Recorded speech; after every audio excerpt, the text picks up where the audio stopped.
بسم اللہ الرحمن الرحیم۔ اچھا مولانا سوال تو نہیں ہے، ویسے ہی ایک بات آپ سے گزارش کرنی تھی مولانا کہ سارے وہ عالم وغیرہ اکثر اعتکاف بھی بیٹھتے ہیں، طاہر القادری بھی، تو اگر آپ بھی ہوں تو پھر ہمیں بھی موقع ملے آپ سے بیٹھنے کا۔ میں اعتکاف پر بیٹھ جاؤں کہ اتنی خلق خدا کو جو نفع پہنچا رہا ہوں اللہ قبول فرمایا، ہماری کوشش ہے، کیا بنے گا اس کا؟ مسجد میں تو ایسا ہوگا نا کہ 5 نہیں تو 10 بندے آ جائیں گے، آپ 2-4 میرے گرد بیٹھ جائیں گے اور مجھے تنگ کرتے رہیں گے، پوچھتے رہیں گے، باقی اتنی مخلوق بیچاری جب محروم ہو جائے گی۔ ہاں یہ تو مولانا کا تو ہمہ وقت یہ اعتکاف ہے نا، میرا ہمہ وقت لیکن ہے۔ اگر کوئی اسے پبلش کیا جائے کہ مولانا بیٹھ رہے ہیں اعتکاف میں، تو میرے خیال میں آپ یہ بھی جانتے ہیں کہ میں پورا مہینہ اعتکاف میں ہوں کہ صبح سے آ جاتا ہوں مسجد میں اور 4 بجے تک وہیں بیٹھا رہتا ہوں، کہیں نہیں 4 جاتا۔ بجے کے بعد یہاں وہاں لوگ آ رہے ہیں، فتوے رہ رہے ہیں، مسائل کریمیہ مسجد ہاں بالکل سارا دن وہیں رہتا ہوں۔ جال پر جو ہے رمضان میں تو مولانا کے جو دن ہے نا ہمہ وقت مصروفیت کے دن ہے، صحیح مولانا۔ اب مطلب کسی نہ کسی فیلڈ کا کوئی نہ کوئی بندہ ہر وقت اب مولانا کے کئی پاس محب رہتا ہے۔ مخلص آپ جیسے دعوت افطاری کی جیسے میں نے کہا یار افطاری کی دعوت میں کیا قبول کروں، فتاوی آن لائن ختم ہوتا تو وقت ہو جاتا افطار کا۔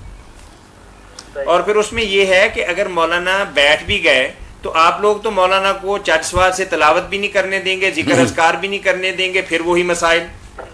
تو کیوں قید ہو کے مسائل بتانے کی بجائے آزادی کے ساتھ اور بہت زیادہ لوگوں کو اور بہنوں اور بھائیوں کو مسائل بتائے جائیں؟ تو آپ بتائیے کون سا طریقہ ایک بہتر ہے؟ بات آپ نے بیٹا اعتکاف کی پوچھی جو علماء نے لکھ لیا کہ اس دور میں اعتکاف جو ہے نا مکروہ ہے، انہوں نے کوئی غلط بات نہیں کہی،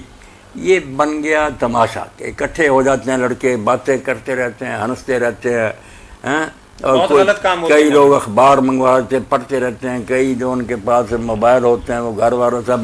کیا ہے کچھ نہیں۔ اسی لیے مولانا عبد الماجد دریا بازی فرمایا بہتر ہے یار نہ بیٹھا کرو، جب تک اس کے آداب کا خیال نہیں رکھتے نفع کی بجائے نقصان ہوگا پھر۔ اب بات تو جو امام مالک رحمۃ اللہ علیہ نے کی وہ تو کہے اس زمانے میں درس دینا، فقہ اور حدیث کی کتابیں پڑھنا بھی اس کو انہوں نے ناجائز کر دیا کہ تم مسئلوں میں پھنسے ہوئے، اگر اعتکاف کرنا صرف قرآن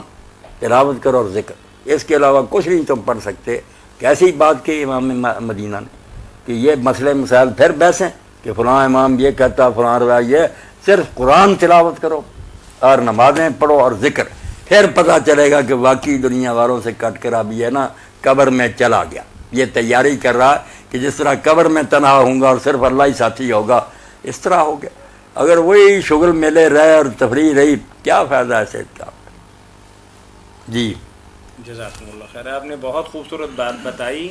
کہ اعتکاف در حقیقت دنیا سے الگ تھلگ ہو کے اللہ کے ساتھ ایک تعلق اور اپنے من کے اندر ایک تصور یہ کہ میں سفر آخرت کے اندر اللہ کے ساتھ انس پیدا کرنے کے دل لگائیں یار کوئی ساتھی نہیں، پھر جو اسی کا ساتھ ہوگا، بھول جائیں بچوں کو میرے سب